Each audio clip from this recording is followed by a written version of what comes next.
Want to go far in business and in life? You can't do it alone. The secret is expanding your network of personal relationships, building friendships, connecting on an intimate level, away from the office, over a coffee or cocktail. Welcome to All In with the real Nate Payo. The show that asks what happens when you go all in and leverage the power of your network of personal relationships.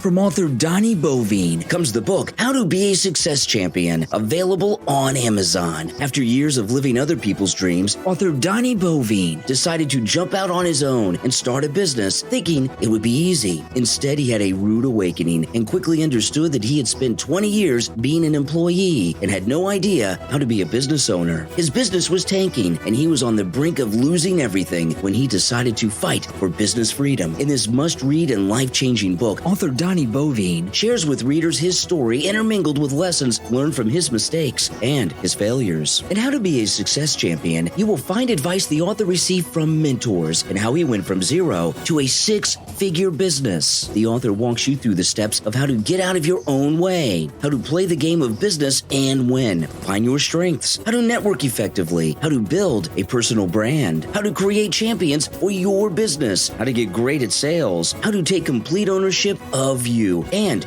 your business. How to Be a Success Champion from author Donnie Bovine, available on Amazon in both Kindle and paperback editions. Order your copy right now. It makes a great book for corporate events too. How to Be a Success Champion from author Donnie Bovine, available on Amazon. Hello. Welcome to the All In podcast with Nate Payo. Of course, I am your host, Nate Payo. Today, my guest is Angelo Ponzi. He's joining us with 25 years of experience in marketing and brand strategy. He works with small to middle market companies as their chief marketing officer, and he's good at defining market opportunities, developing competitive profiles, audience personas, brand realignment strategies, to strategic, integrated marketing plans to help business compete in the ever-changing marketplace. The Ponzi Group focuses on three pillars for success: brand insights, brand, and plan to develop an effective and efficient programs for building enduring brands and sustainable growth. Angelo, welcome to the show. How are you doing? I'm doing great. Good morning. Thank you for having me. Good morning. So we were kind of chatting a little bit before we started recording about what's going on, and you're talking about networking. And then you kind of said, hey, the stuff I was talking about, it's not, we're not going out and meeting people in person anymore because of the changing world. And you also talk about, you help businesses, that succeed in this ever-changing marketplace. So, that's definitely something that's relevant right now, wouldn't you say? Oh, absolutely. I mean, there's a fundamental, in my opinion, pivotal shift that companies and people have to make in the way they're dealing with not only their business lives, but also their personal lives. It's too easy to get disconnected. And so, I think over this last 2 months, and it's really been almost 2 months now, I've talked to a lot of my clients as well as my friends about taking time every day to just reach out and talk to one or two people. Forget the emails, forget the texting, actually reach out and talk, whether it's through Zoom or whether it's just on the phone. 15 minutes doesn't take much out of your day, but they remember it. So when this thing first started, I literally made a list of all the people that I wanted to keep in touch with. Mm-hmm. And that list has continued to grow. But I'm cycling back over and over and over again just to say, okay, we talked 3 weeks ago, whatever, just want to check in, make sure things are well. Or if I'm in a lot of networking groups that are now online. And I've heard some people that are really struggling. I mean, we're all, have faced challenges during this, but are really, really, really struggling. And so I've put some extra emphasis on making sure I'm staying in touch, making sure that other people in our network understand what's going on so we can see how we can help as a community as opposed to just one individual. And I think a lot of this networking is about building a community of relationships.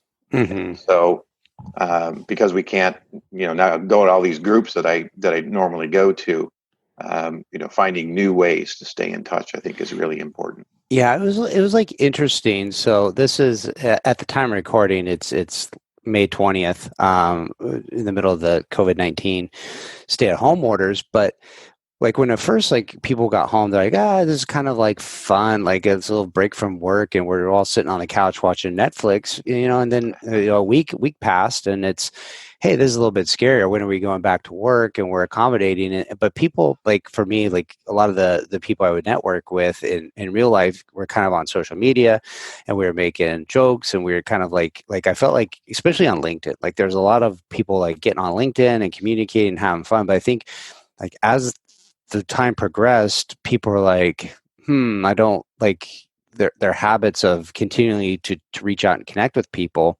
in a social way kind of, I think, slipped a little bit. They were just like, hey, I'm not like, especially for people that maybe weren't working as much from home, like they'd get into their daily habits and not reach out and connect with clients or business people or friends and stuff like that. But as like this extended, like I had this thought of like, imagine if this never lifted and this was just like, you just stayed in your home and you just, talked in person to your friends and your immediate family.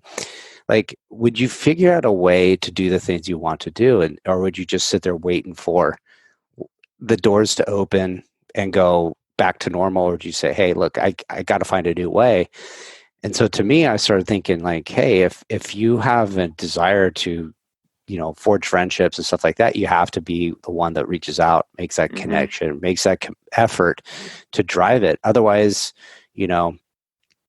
I think it's very easy for friendships and relationships to get cold, in the sense of like, hey, next thing you know, it's been a year and a half since you've chatted with somebody, and you're like, gosh, now it's weird to call them up out of the blue and say, hey, how are you doing? Because you forgot to check in and say hi. So I think it's definitely important to make those connections and just treat it as like, hey, what if this was never any different? Like, what's the new way of doing it? Well, you made an interesting point, and I believe that us as individuals have to always be the one that takes control. If we wait around and assume like, I haven't heard from my friends, I haven't heard from my client, why aren't they calling me? Well, they could be on the other side saying, hey, I haven't heard from Angelo, why hasn't he called me? And so I've known people that have said, you know what, I haven't heard from so-and-so in 30 days. I said, have you reached out to them? Well, no, I reached out last time. It's third time. That's BS, right? If you need to take charge, if you want to keep that connection going, you just don't know. You can't assume that because you're sitting here, on Zoom or in your house, that they're doing the same. You don't know what kind of issues they're having or troubles they're having. And for them to think about, I'm going to, reach out to Angelo this morning. I don't know what's going on with them unless I communicate. And so whatever that aspect is, there's always a way to, for me anyway, believe that you should just take that extra step. When you meet somebody at a networking event, for example, and you go home and say, hey, I met this great potential lead last night and blah, blah, blah, or a nice person I want to go golf with, and they haven't heard from them. Well, again, whose responsibility is that? Take the responsibility, be the first one. That's how you're going to nurture it, because especially as we get older, it's not like when we were kids, you walk into a playground and there's 20 people and they don't know you, and 5 minutes later you've got 20 best friends. It's really hard now to break into groups. It's hard to, as adults, to find not only the business relationships but personal relationships. So I'm a firm believer and highly recommend that, tuck it in, bite the bullet and be the one that takes charge in reaching out. I love that you say, hey, you got to reach out anyways. It's not like, well, it's not my turn, it's their turn.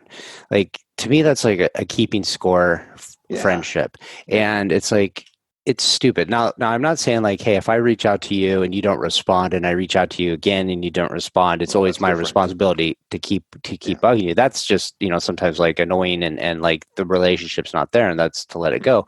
But if you have a relationship that's reciprocal, like if I reach out to you and you respond back, but you're not always the one leading the initial contact, like who cares? Just reach out and see that. Not everybody is going to make the first effort. And I find that if you want to have a strong network of friends, a strong network of connections, like you're the one, make it your priority. If it's a priority for you, you'll make the effort to reach out and connect with people. And if you always are waiting for like, hey, I had a great conversation with this person, like when are we going to hang out again? Like I want to go grab coffee with them. If you don't make the effort, like just assume that they're not going to, even though everybody's got good intentions, they all said they're going to, like just say, hey, they're definitely not going to, or they're going to get busy. And 2 days turns into 2 weeks, 2 weeks turns into 2 months, 2 months turns into 2 years. And now it's like, hey, whatever happened to that really cool person I wanted to have coffee with? Just go 2 days later. Hey, I'm putting this on the books. Whether or not it's like, 2 or 3 days out or 2 or 3 months out, just go, hey, let's do it. Let's get on the books. Let's get on the calendar, because then you don't forget. And then as the date approaches, you can you have a reason to contact them. Hey, it's getting close. I'm super excited to see you in a few weeks. Like just check in and saying hi. Like, yeah, that's cool. They're always reaching out. And that's really, I think, I'm sorry, with technology, right? There's no reason you just can't plug in, call Angelo on May 27th. It's really easy. It's just constant reminders that my kids sometimes drive me crazy. They'll say, "Isn't Mom's birthday coming up?" It's like, oh my God, how do you not have that in your calendar? Push annual and put it on the date, and it's done, and you'll always be reminded. So there's so many simple tools now that people can use to remind themselves about things. I use digital, but I still have paper everywhere. I like writing notes, to-do lists every day, but a lot of people don't. But there's no excuse for not having a checklist, and frankly, whether it's personal things or business things. Yeah, very cool. So that kind of like leads into my next question, which is this idea around luck. And do you believe that people are lucky or can be lucky? What are your thoughts on that? Well, I would jokingly say over the years, if it wasn't for bad luck, I wouldn't have any luck at all. So no, I don't believe in just luck. I think you have to create the opportunities. You have to push yourself out there, and you kind of make things positive. If luck equates to something that positive happened, you have to help create that. Now, if I walk down and buy a lotto ticket and I win tomorrow, yeah, that is pure luck, right? Because there's billions of statistics. But on an average day, I can't wait to be lucky if someone calls me out of the clear blue sky and says, I'm going to give you $1 million contract. Could it happen? Yeah, that would be just pure luck. If I didn't know them, they didn't know me, they randomly selected me. But that doesn't happen every day, right? So if you want to create more business for yourself, build the relationships that we're talking about, that just isn't luck. It's hard work. It's about being passionate and consistent and persistent in what you're doing to help make those things happen for yourself. I when this coronavirus started, I'm in marketing. I'm a chief marketing officer. A lot of my clients immediately, first thing it always goes in any kind of stuff, they start chopping marketing budgets like crazy. So it had an impact on my business. Now, to your earlier statement, I could have said, heck, I'm going to go binge watch on Ozarks on Netflix for the next 2 or 3 weeks until they come to their senses and they come back and start giving me money again. That would have been, idiotic. So for me, I sat down and said, okay, I need to make things happen. I can't just be lucky, if you will, that somebody's just going to call me and hand me a new business. I have to go make it happen. Now, there's nurturing. There's a lot of things. I get referrals, but none of that just comes from just being pure luck. I truly believe you have to put forth the effort to make positive things happen for yourself. 1 foot forward every day. I think it was Bon Jovi. Quit looking in the rearview mirror unless you're planning on going backwards. I don't know if that was him or not, but it's true that this back to what could have happened, what should have happened. It didn't happen. and you always have to look forward. You always have to go, again, 1 foot forward and stay as positive as possible. I know it's really difficult, especially during these times, to stay positive, but it's really important. I actually got a book from somebody, and it literally is called Stay Positive. I don't know if you can see that. Yeah. Yeah, there you go. Stay Positive. And it's very inspirational. And I read it, and I've actually bought more of these books, and I've now handed them out to clients and friends, um, because there's always that positivity, and I believe that kind of positivity leads to greener pastures, if you will. Yeah, it does. And what you talked about is like, putting in that effort, especially in these times when it's maybe not all positive. It's hard to say positive, but like necessity, or they say necessity is the mother of invention, and so anytime that there's like, crisis, like you say, okay, there's a bunch of bad stuff happening. I'm going to go hide in the bomb shelter until it comes out. I'm going to dust off and go back to normal. Well, there's other people that are going, hey, I'm going to keep making progress. I'm going to keep making momentum. What are the obstacles stopping me from doing what I need to do? And how can I overcome them? Are these tools available? And then people say, well, no, they're not available, or they weren't readily available. Like Zoom, for example. I think, it's not brand new that we've been able to do video for conversations through like FaceTime, or Zoom was here before, or, Facebook Live, all that stuff. But there was like this mass adoption of just people forced into like, you need to use Zoom technology and do virtual meetings, and you can't do a personal meeting. So all of a sudden, all these people that were like super opposed to it started adopting it. And there's going to be, I guess, inventions that come out of this that we don't know about today. And in 3 to 5 years, you're just going to go, wow, that person got lucky. They had this idea. And you're like, no, they didn't get lucky. They worked hard, and they were there, and they were open to ideas, and they had, I guess, some foresight to just say, hey, there's going to be opportunities and tragedy, and I'm going to take and solve some of these problems. And then, it's going to look like luck, but it's definitely going to be a lot of hard work and tenacity that was there when other people were maybe putting their heads in the sand. Yeah, there's, there is, it's funny that it's not funny, but there is opportunity. And so when, for example, when my clients were pulling back on their budgets, and other people that I know, I started doing a lot of investigation, and I looked at history. I looked at the Spanish flu pandemic, Mm-hmm. and the impact on the market then, and there was no Zoom, so at that point in time. But then I looked at the other recessions, and basically my goal was to write an article about what I thought companies should be doing to maximize their opportunities when we start to come out of this. And so if you think about it, and what I counsel is, you need to look at your competition, for example. Mm-hmm. If they just had a big layoff, did they lay off one of their star people? Is there an opportunity now to pick up, is that luck that, I'm on the market now all of a sudden? Is that luck that you can pick me up?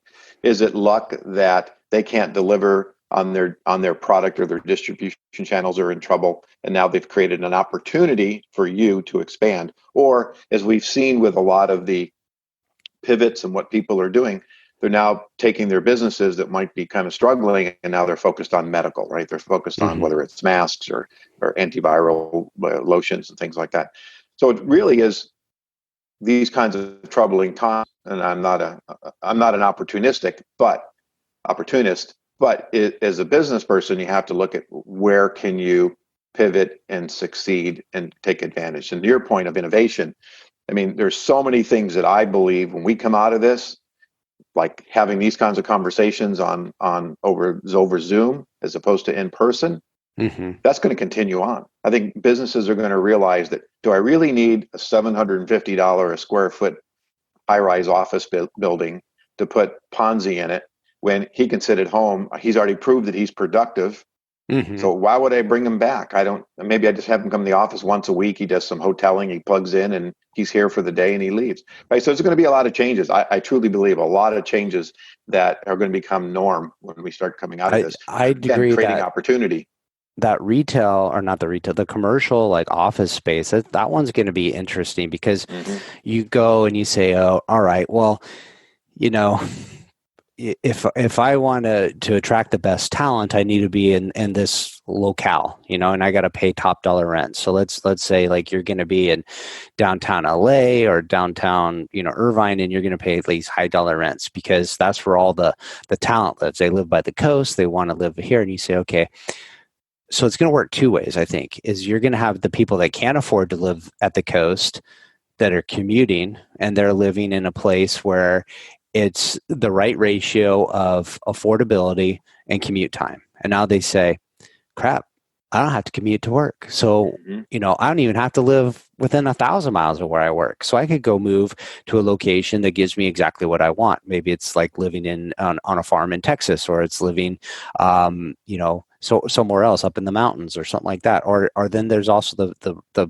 businesses, I think, will look at it and they'll say, you know what? Our office doesn't need to be here. Like if you're saying, hey, I got to be in Silicon Valley to attract the top talent of tech engineers. No, you don't. Like now you could locate in this place with lower rents, and then the people that say, hey, I want to live in the Bay Area because that's where I love living, they're not going to say, well, I'm going to quit if you move your offices to the middle of Kansas. I can telecommute, and then the people that are not able to live in the Bay Area because it's too expensive and they're commuting 2 hours a day, or they're 5 in a studio apartment, they're going to say, hey, you know what, we can have some space. So I think it's going to be interesting what comes out of this, and there'll be a definite shift in the way that we work. And then there's going to be people that are going to look at those, I guess, challenges and opportunities and come up with solutions that just make productivity a bit better, for sure. Yeah, I totally agree. So when you're working with the companies you work with, you talk about 3 strategic pillars: insights, brand, and plan. Mm-hmm. Can you explain that a little bit? Sure. So part of my background, I'm a fractional chief marketing officer. And fractional means I'm hired on a interim basis, a part-time basis.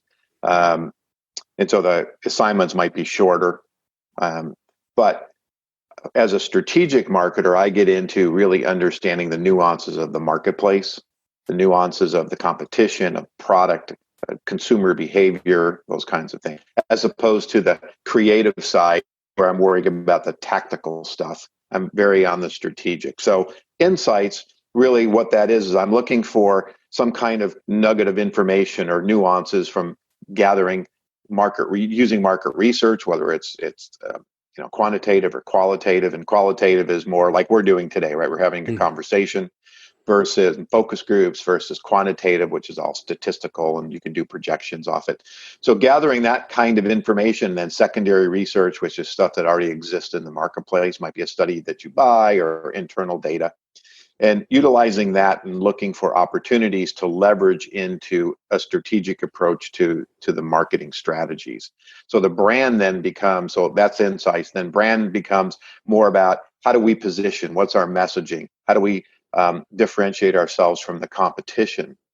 What is the competition doing? Are there opportunities to grow business? Is our business pretty much saturating the market or the vertical market that we're in, and now we need to expand into new vertical markets? Can we do that with our existing products?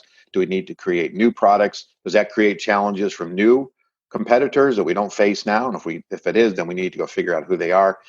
And then from there, and gathering all that, moving into planning. So now we have information from the industry. We have all these insights about what's going on. We now have a strategy, and now we apply that strategy to an actual plan. And whether that's a business plan, a marketing plan, communications plan, operational plan. So I also look at kind of the market in a holistic standpoint. So it isn't just about marketing. It isn't just about sales. If we're successful, then I'm going to impact operations. I'm going to impact manufacturing, inventory, accounting, HR. If we're not successful, I'm going to impact those businesses as well, right? So I walk into one of my clients in the industrial space. We're successful. Let's say they get $1 million order, and we're all cheering and popping the champagne. And then manufacturing comes in and says, "We can't meet those deadlines. We don't have the capacity. We don't have the people." Right? So we have to understand the kind of the the ebbs and flows of the entire organization when building these plans. And so then I look out, where do we want to be in 5 years, for example? So how are we going to get there? How can we get there naturally through retention or new acquisitions? And then based on that, there's kind of the tactical execution. That's actually the fourth bucket, if you will. And then when I had my advertising agency, of course, I would execute that. Now I partner up with people to help execute, or I work with internal teams as far as the tactical execution of whatever the strategies happen to be. Mm-hmm.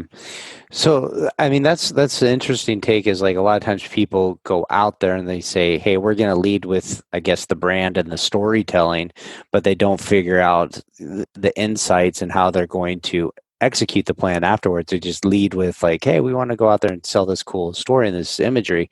But I think there's a lot to be said that marketing isn't advertising.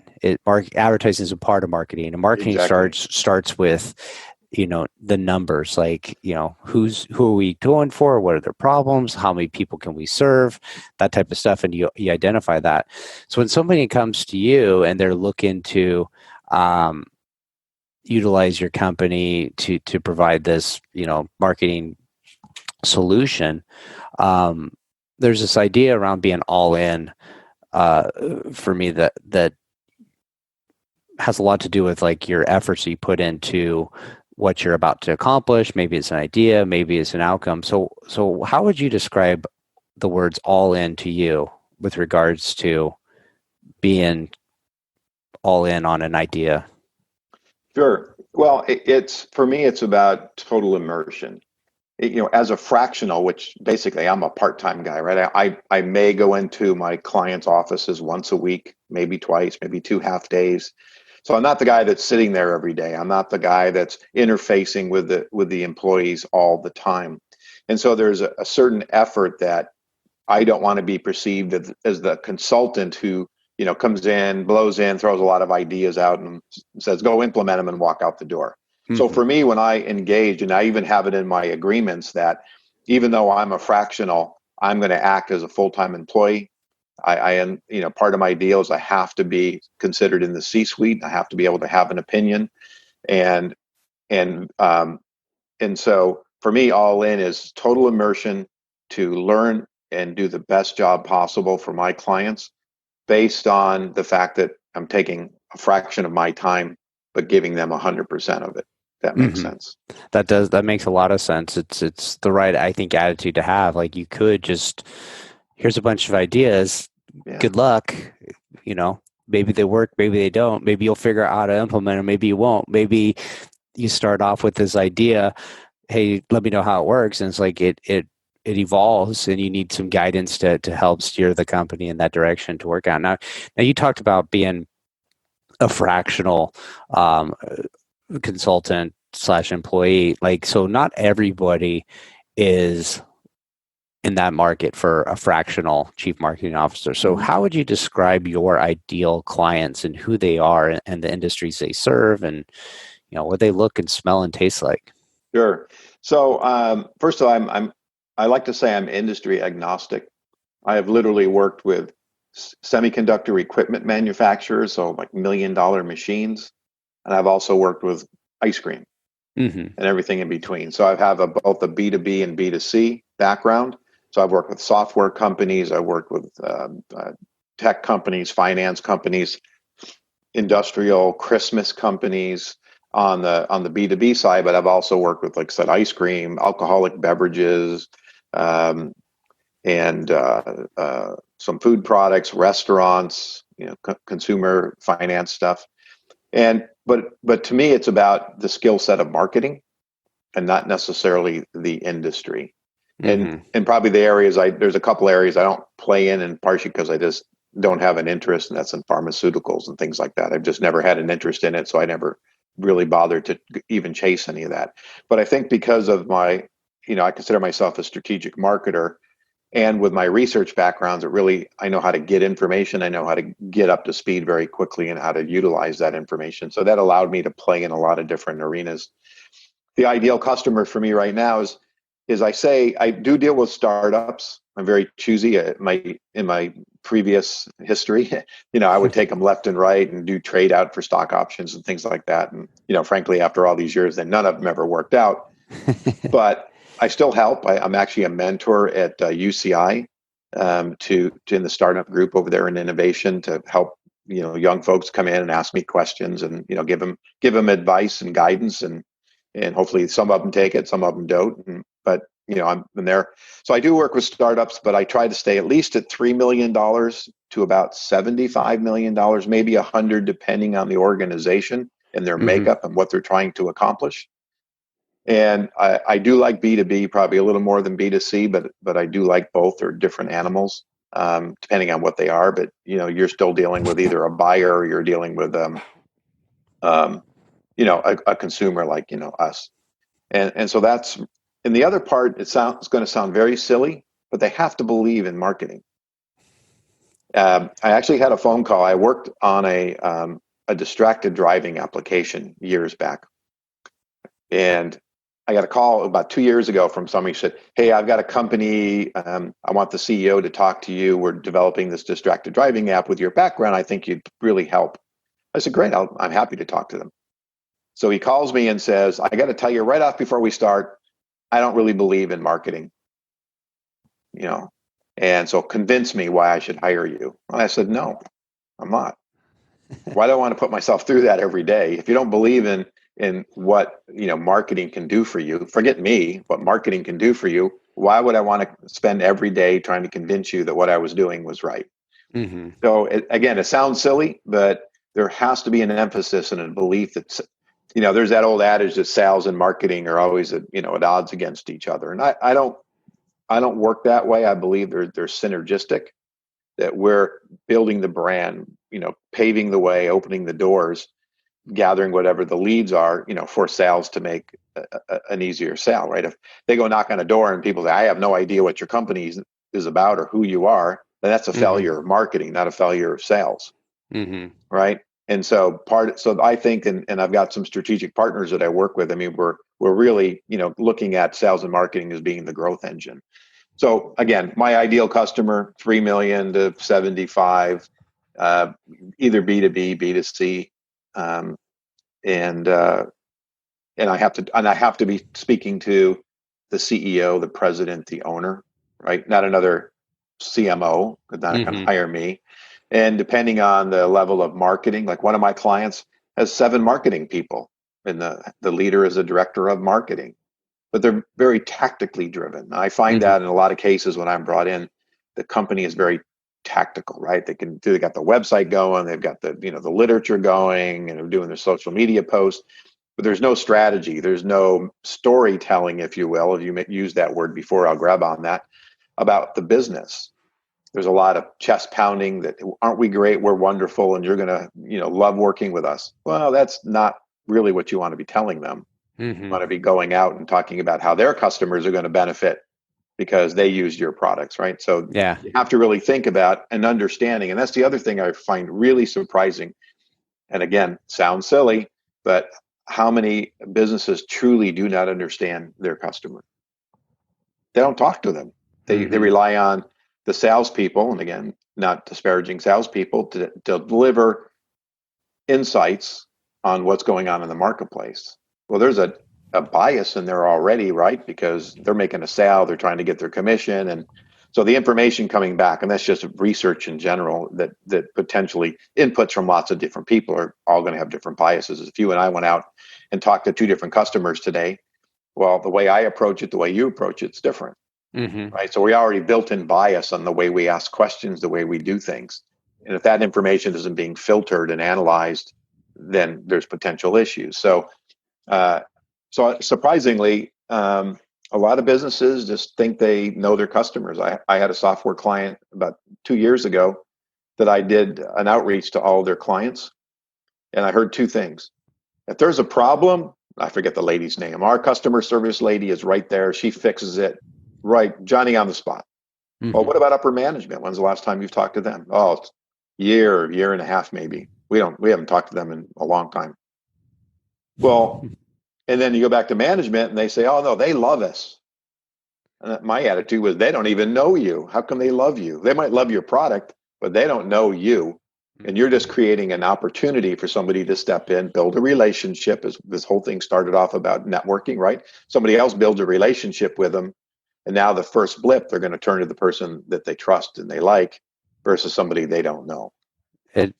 There is a lot to be said about that personal relationship through the chain, especially like, hey, your direct counterpart you're dealing with, but also, hey, if I have a pressing concern, can I call the owner of the company? They'll take my call, and they know who I am. I know who they are, and that means a lot. And I think another thing you touched on was, two things: is the people that say, hey, I don't believe in marketing. I would say, you don't understand. Like, you're thinking, I don't like being marketed to, or I don't like advertising because it's a manipulation. It's a perceived manipulation in my head to convince me to do something I might not have otherwise done.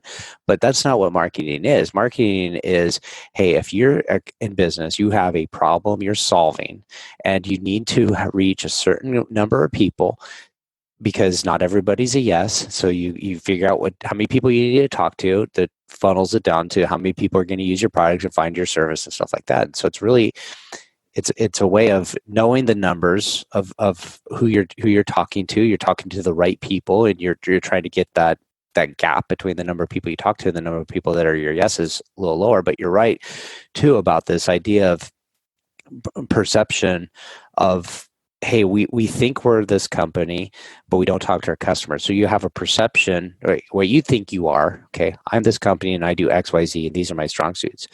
But if your customers don't perceive you that way, then you're not. Like, even if you say you are, you're not. It's what do people perceive you to be that you are. So you need to understand, are you telling the right story? Do people know the story you want to be telling? Or are you telling a story but you're not executing on it? Like, if you say, hey, we're family owned and we're all about relationships, but like you said, you only talk to the customer service person, you don't know everybody through the chain. Well, and that's an interesting point, right? Because you're telling a story, and you could be telling your story, but is your story really relevant? Right? Just because, when I started working actually with this software company I was talking about, one of their points of differentiation, the guy said, we've been in business 30 years. So when I said, give me your list of your top competitors, and I looked at them and I went back and said, well, they've been in business 25. One guy was in 30 years, 35 years. So to say you've been in business 30 years as a point of differentiation doesn't really work, because there's a longevity to you, but it's not something that someone's going to say, well, they've been around years, therefore they're trustworthy, they're really good, but so are these other people now. And so by digging in and understanding with the customer what's relevant to them, this 30 years in business, does that motivate me to make the decision to even want to see you? Or is it a support point after you get through all the other stuff, right? So I'm looking for a new software developer. So what am I looking for? Is it price? We know price is always going to play, but I want quality. I want case studies. I want to make sure that they maybe worked in my industry before, that they can do the things that I need to do, and turnaround time. So I helped one of my clients develop some software last year. And my client wasn't so much about the price. It was about how quickly they could get it done to get back into the marketplace, because during that time, everything shut down. Because the current program just couldn't scale, and it was causing people issues. And so we literally shut the company down for 90 days and no sales. We still went out and marketed and built awareness and did all the, the market stuff, but we couldn't sell anything because it wasn't working. And so my goal as the marketing guy, what the software was going to do and what we needed was different from what the owner wanted it to do. So we had all these different things, and understanding the software company had to meet those needs. Did the fact that they were in business for 30 years give us justification? Yes. Did the fact that they had other case studies that they could prove that they had been successful in doing that? Yes. But when it boiled down to it, could they execute and show us they could do what we needed to do? And so by just saying, hey, we're in the business 30 years, there's a process I go through. It's called VRIO, which is whether is your product or service valuable to your clients? Is it rare, right? Is it something that differentiates in the market? Somebody else doesn't have it. And then the I is it easy to imitate? So I might have this great whiz bang widget, but it's not proprietary. I don't have a patent on it. And frankly, I could guesstimate in 6 months, you could duplicate it. Mm-hmm. You could duplicate that. So that creates differentiation strategies, maybe how long in the market I can own something that's leverageable. And I look at branding as, what's ownable, leverageable, and sustainable for your company. So there's all these, again, back to the insights, brand, and planning. There's all these little nuances and helping to understand how to differentiate. When I have companies go through this process, inevitably, one of their key differentiators is we got great people. Well, time out. You're telling me your competitors don't have great people? And what's your great person compared to their great person? So we're going to start looking at resumes and do it. It's too easy. And if you've got Angelo Ponzi and he's your differentiator on your thing, well, now your competitor comes over and steals me for whatever reason. You just lost your point of differentiation. So really getting companies to open up and understand that it isn't about just tactics. This is about telling the story, getting it on social media, on the websites. You still got to get people there. You still have to have a relevancy. And if you're not relevant, then it's a great story, but it doesn't mean anything to me because you're not meeting the needs that I have. So anyway. Excellent. Well, there's definitely a ton of value in the knowledge you're sharing with us, and I'm sure you can make a big impact in companies. So, somebody wants to reach out to you. They just fit the bill of what you described as your ideal client. Where should they get in contact with you? Where should they go to find you? Sure. So 2 places really. LinkedIn is the best. So I'm very active on LinkedIn. And then on my website, which is theponzigroup.com, and on there, I have videos, I have blogs, I have free ebooks, one on storytelling, another on establishing a competitive intelligence program. And I'm about ready to put up there one on a framework that I created called Apples, and a way for businesses to do a lot of the things we're talking about and really dig down into their data. And then I do a lot of blogging and article writing as well. As a matter of fact, I just published one on I think I mentioned it earlier, looking at the history of recessions and the earlier pandemic and how it impacted businesses, and giving guidance on how they can come out of this recession. The other one I just recently published is called Tips for Working at Home from a Sweatpants Pro. And I actually was in my sweatpants while I was writing that article. And so those are, again, for me, I'm trying to give advice. I was told years and years and years ago when I first started in marketing, the mentor that I have was like, yeah, what can I do for you? How can I pay you back? And he said, someday you'll be in a situation to help others. That's how you pay me back. And so I always look at that. That's why I'm a mentor, and I do things and do webinars and, give away a lot of free conversations and data, because I think it's important to, as the tides rise, all boats are, whatever that saying is, right? So we're all in this together, and we've heard this saying over and over and over again. But regardless of the coronavirus, we all are in this together in our daily lives, and working together and building a more, harmonious world for everybody. And I think the last is on my website as well. And I am a podcaster, and I like you, and I have a show called Business Growth Cafe. And it is truly about business advice. Mm-hmm. So my guests, I always spin it to make sure that they're giving advice and guidance for my listeners as well. A wide variety of folks on there, and I just hit my 91st show. Well, congratulations there. Thank you. Yeah, so it's as you know, they're a lot of work, a lot of effort, because it isn't just the conversation; it's the editing, it's the getting the guests. And so I commend you for what you're doing. This is great. I love this conversation, and so congrats to you and your continued success. Well, thank you. I think, we kind of started getting into the good details and the wisdom towards the end of the show. But you share a lot of the same beliefs that I do, like the VRIO. That's one that I always like to share with people. And this idea of the mentor, the giving back, is like, hey, there's been people in my career that I always felt like looked out for me. Maybe they're not necessarily a mentor, but maybe an advocate, that they promoted you, right. Not promoted you, like physically promoted you, but they would say, hey, this guy does a great job. Like they're always, kind of like your cheerleader in the corner, telling you what to do, giving you career advice. And as you grow in your career, you want to look for other people that you can do the same to, because I think you're right. All tides rise with the tide, or all ships rise with the tide. Like, there's somebody helping you up. You should be grabbing a few people and taking them up with you, giving them guidance, introducing them to the right people, setting an example, just telling them little bits and pieces, even to the simple stuff of like, people I used to take me to lunch, like my boss would buy me lunch, like, you like, hey, let me buy, you bought last time. It's like, no, your turn will come and you'll buy, your reports lunch in the future. Like, that's just how it goes. Like, you want to, and then when my reports say, hey, let me get lunch. Nope. There'll come a time when you'll be buying somebody else lunch. So you'll pay it back down the road. So I love that stuff. So great. So I encourage everybody to go check out theponzigroup.com and the other links you talk about that will all be listed in the show notes.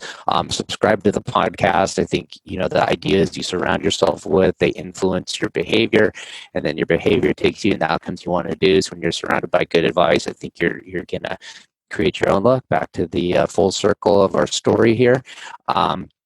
Check it out. Had a great conversation with you, and hoping to stay connected, and we'll not wait 2 years to retouch base. Yeah, let's make sure we do that. Yeah, you have to stay connected, and you have to be reaching out. And I'm glad. I know we're connected now on LinkedIn, and I certainly appreciate that. And again, I try to stay active and push things out that people can benefit from. It's a lot of effort. That article I was talking about with the lessons learned, I mean, that was ended up being like a 2,000 word article, and it took probably 5, 6, 7 hours to actually put it together. And my wife was sitting there saying, can you really need to be spending all your time doing that? And I said, I have this idea that I really think people will benefit from this. Did I get anything for it? No. Did I earn any money for it? No. But I feel good that I was able to impart some wisdom. I hope wisdom. Sometimes I find like those ideas are just like floating in your head, and they're distracting. They're distracting you, and you just like, I have to get this out, because if I don't, it's just going to keep circling in my head, and like you like get it out, and you put it out, and it's like, okay, I got it out. It's out of my system. It's there. They don't have to like be constantly thinking about it. So very cool. Loved our conversation, and look forward to chatting with you again soon. Me too. Thank you so much. I really appreciate it. Thank you. Make sure to visit our website, therealnatepeo.com, where you can subscribe to the show on iTunes, so you'll never miss an episode of All In. While you're at it, if you found value, we'd appreciate a rating on iTunes, or if simply tell 2 friends about the show. Looking to connect? You can find Nate Peo on LinkedIn or Instagram.